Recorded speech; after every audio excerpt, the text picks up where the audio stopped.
Hello everybody and welcome back to Red Eagle Politics. Make sure you like this video down below and subscribe to the channel if you are new. So no ad today. We're going to get into a tier list. We did a governor's tier list about a year ago, a little bit over a year ago actually, on the current GOP governors. However, the tier list was kind of just for fun. It was poorly planned. It wasn't entirely well researched, and I wanted to update with one that actually is, and I have done so, and we're going to get into this. We're going to rank all the Republican governors in the country. We now have another Republican governor, Glenn Youngkin, out of the state of Virginia, to add to this list as well. And we're going to update these tier lists after the midterms for the governors, for the Senate races. I'm not going to rank every congressman on the Republican side. That would just take over an hour, and I'm not going to do it, and probably researching it would take a day to really rank all these people. But we're going to get into this. We're going to start off with Asa Hutchinson, who is the governor of Arkansas. Now, this guy is going off the rails to the left, which is interesting. He's weak on guns. He wants gun control now.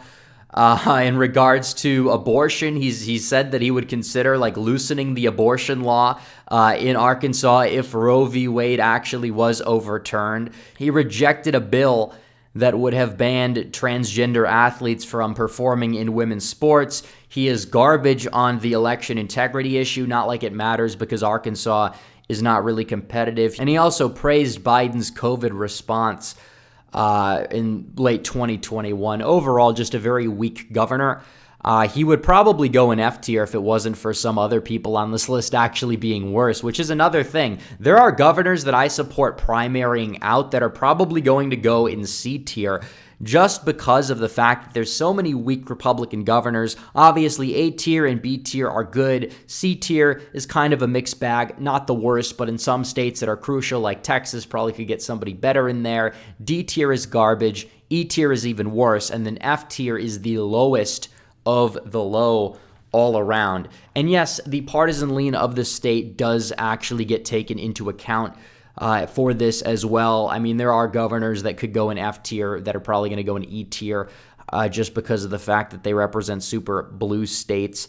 But either way, let's continue. Bill Lee, governor of Tennessee. He's actually not bad. He's kind of quiet. A lot of his fanboys are cringe, which definitely puts a damper on him. He's kind of a boomer on the economic stuff. But he's not bad on most social issues, abortion and guns. He's pretty solid on them. On the criminal justice crime issue, his record's a little bit murkier. It's a little bit mixed. He was decent on COVID. He has been, I guess you would say, not perfect on immigration either in regards to refugee resettlement. He did ban CRT, which was good. But also he's incentivizing a lot of liberals to move to Tennessee. I'd say the guy is probably going to go in C tier. He's not the worst, but could be a lot better. So Brad Little, governor of Idaho. He was weak on COVID, the mandates, he instituted them, and he saw a massive primary defection from him. He only got 52, 53% in his primary because of it. He is decent on some social issues, but he's not really good enough. And again, is incentivizing a great deal of liberals, you could say, to move to the state of Idaho. He goes in D tier. He's not the worst in the country, but he should have been primaried out. But thankfully, he only has one more term. So Brian Kemp.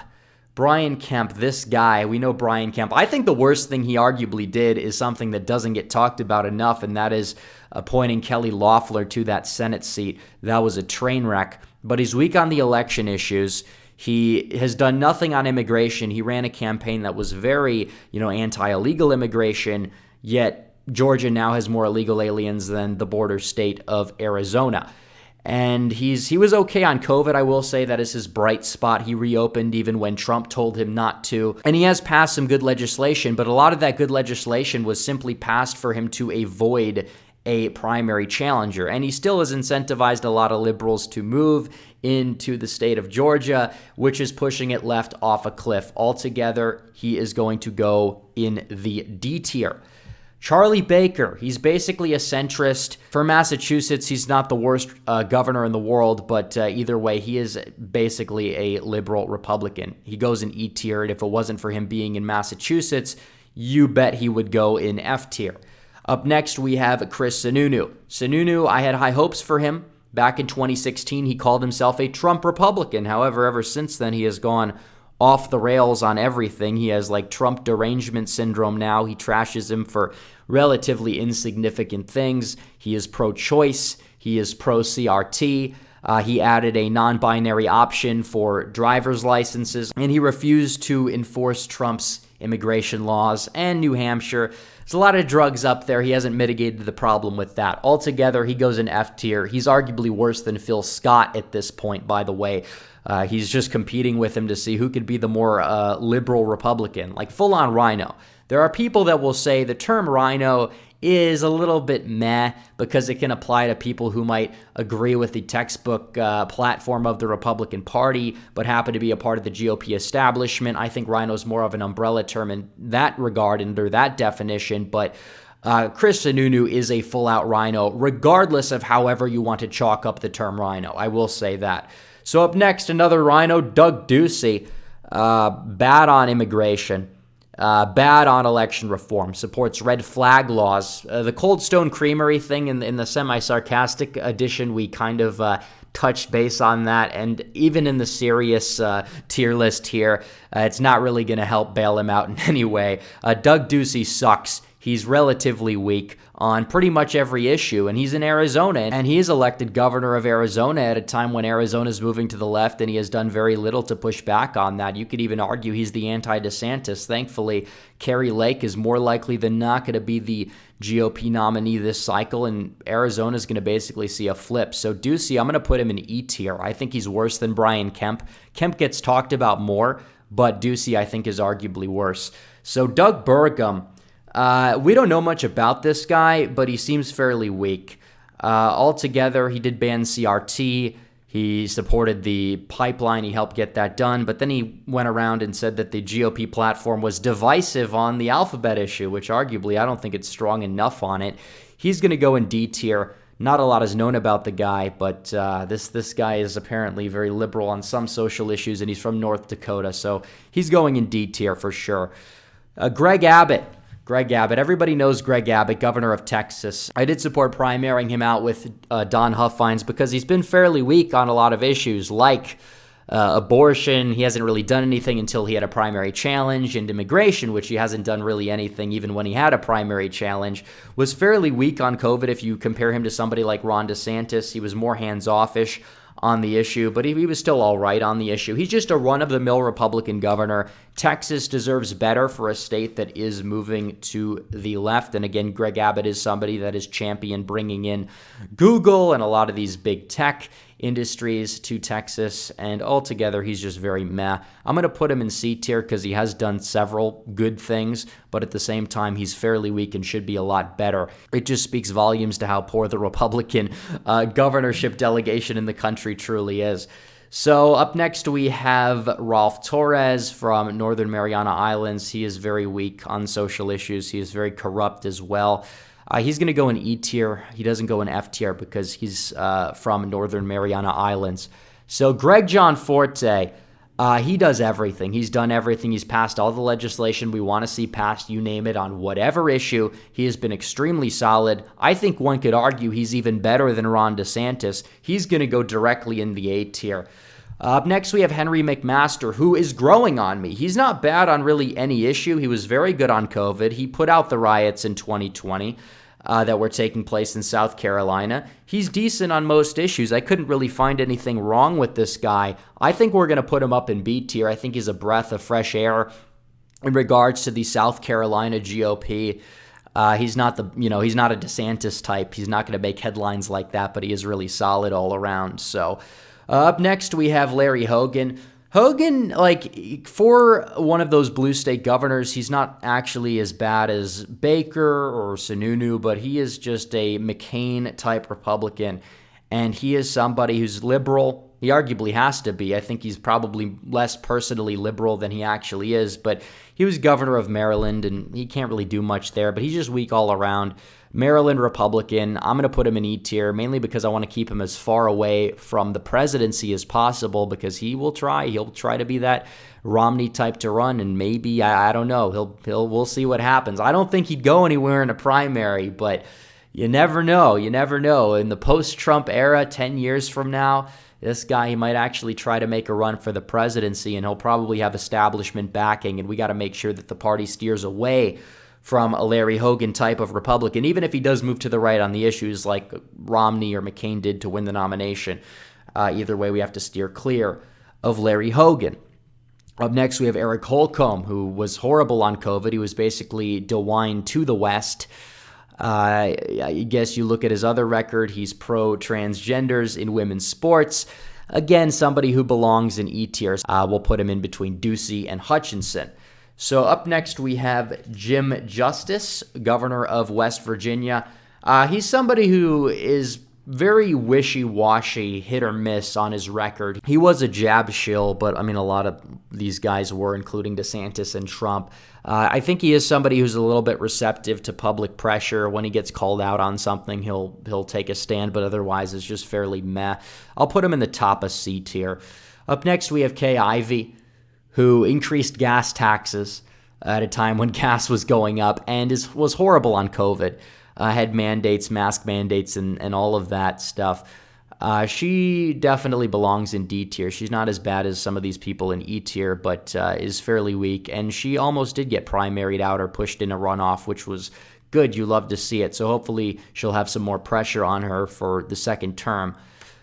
So up next, we have Kevin Stitt. Again, somebody who's fairly solid on all of the issues. He's solid on guns. He's great on abortion, was ahead of the curve on COVID. A lot of people gave him a lot of trash for it, but he kept Oklahoma open as long as he possibly could. He banned CRT. He's kind of like McMaster in a way, where he doesn't get talked about a lot, but is fairly solid on the issues. I couldn't really find anything wrong with him, so he goes up in B tier. So up next, we have Kim Reynolds, who a lot of people are saying might be on the short list for Trump's VP. And I kind of am not opposed to that idea, because I want Trump's VP for 2024 to be somebody who kind of can bring more balance to the ticket, but not necessarily in like a I'm going to compromise my values way.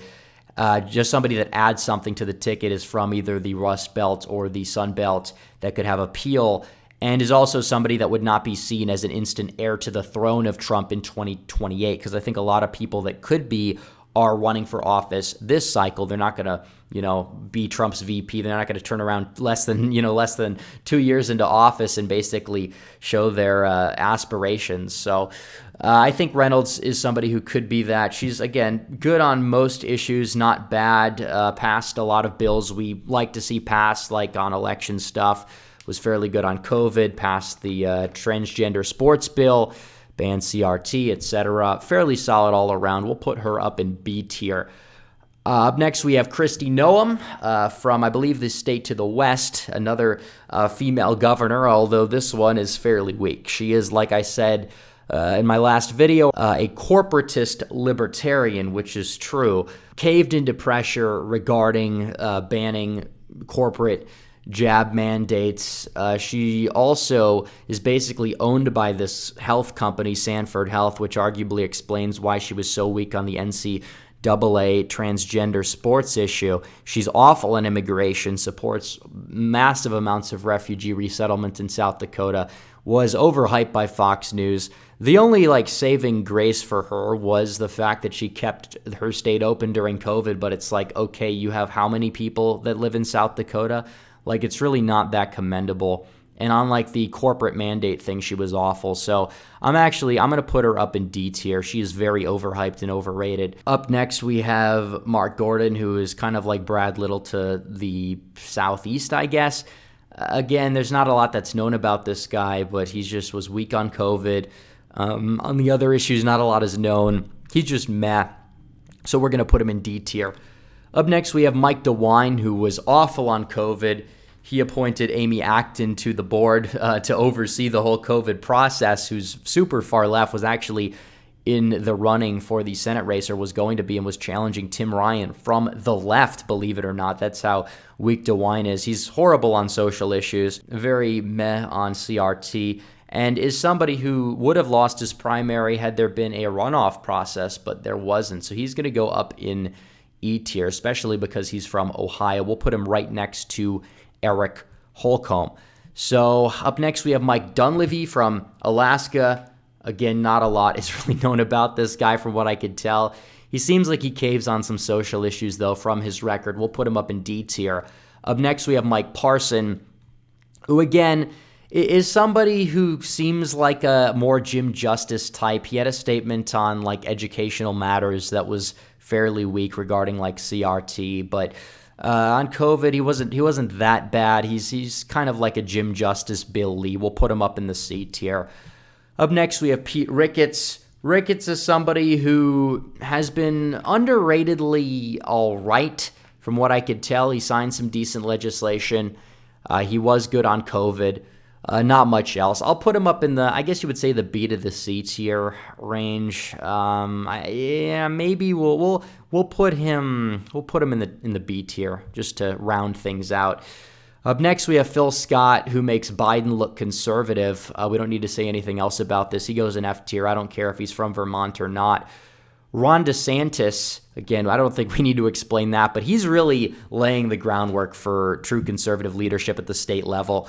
Whether you think that's going to translate to the national level or not, if he's going to seek higher office, like, we could debate that. That video is going to come out soon, by the way. I'm working on the script as we speak, but he uses power to get things done. He's gotten a lot done. You could say some of his legislation, that he's gotten through regarding, like, I guess you would say the big tech thing was kind of a letdown, but you could just chalk that up to the state legislature being fairly weak. I wouldn't put too much of that on Ron DeSantis. He's been fairly solid overall. Best governor in the country, I think, because he's from Florida and the way that he's moved it to the right. Even if you want to say that John Forte might overall be better, I'm going to put DeSantis above him just a little bit there, just because of the state that he's from and, like, the era of a conservative renaissance that he's ushering into Florida.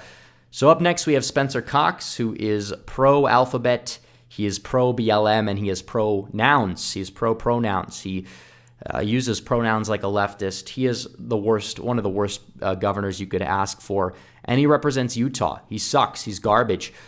He did pass some, like, bill that technically was good regarding, like, parental controls on phones. Like, he said that phones that are going to be sold in Utah have to have the option of, like, a pornography filter, so children would not be able to see it, which I thought that was good, but that wasn't his fault. I mean, that was the legislature. He passed it through. Okay, like, what do you expect? It's Utah. I'm not going to necessarily give him too much credit for that, but he's altogether awful. Like, all around, he belongs in F tier. Utah deserves much better than Spencer Cox, but they're probably not going to get good leadership for a while because the Republican Party there is so broken. So beyond that point, Tate Reeves changed the flag of Mississippi. That was a big thing, and that was kind of a low blow to tradition, you could say, because that's how it starts. It's a slippery slope. They'll say it's not, but it is. It'll start with, the Confederate flag, and then it will go to flags that have the Confederate flag on them. Then other flags are going to be offensive, and they're going to start taking down statues of George Washington. Well, they already are, and they're taking down statues of Abe Lincoln. If you're going to cave on that issue, you're ceding cultural ground. But beyond that, he was fairly weak on COVID altogether. He's, in my opinion, a rhino. Is he the worst governor in the country? No, but he is definitely going to go in D tier. Thankfully, the Mississippi GOP is clearing house, one could say, of a lot of these people.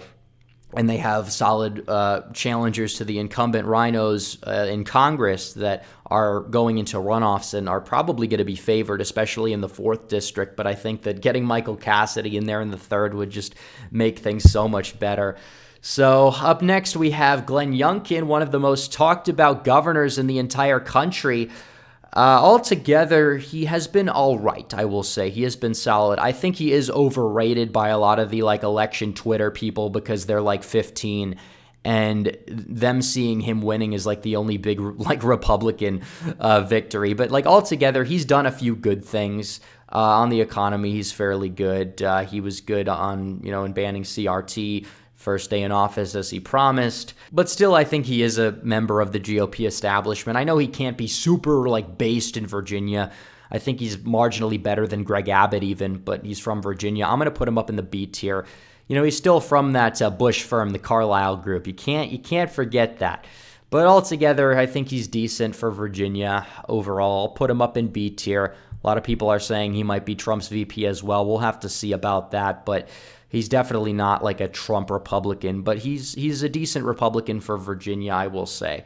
So he goes in B tier. So this is the tier list. I did not make an S tier. One could say that DeSantis and John Forte could be an S tier, but it would be redundant because I don't know who would go in A tier. So I just made an E tier to separate the D and E in terms of the Republican governors that are completely, utterly garbage. So that's pretty much it. I think that after the midterms, we're going to have an S tier. I think you might even see people better than, I hope you see people better than DeSantis even. And that's no disrespect to DeSantis, but I think he's only the beginning. We're going to potentially see Carrie Lake, and we're going to see several other people that are running all across the country that are going to go into power. Mastriano, maybe Tudor Dixon in Michigan. That might happen. I think she's the front runner for the nomination now. So we'll really just have to wait and see, but this has been a good video. Make sure you like this video down below, subscribe to the channel, hit the bell for notifications, make sure that you follow me on social media. The links are in the description, and join the website and buy the merchandise. It's great merchandise. The links for those are in the description as well as the pinned comment down below. So as always, guys, thanks for watching. Red Eagle, out.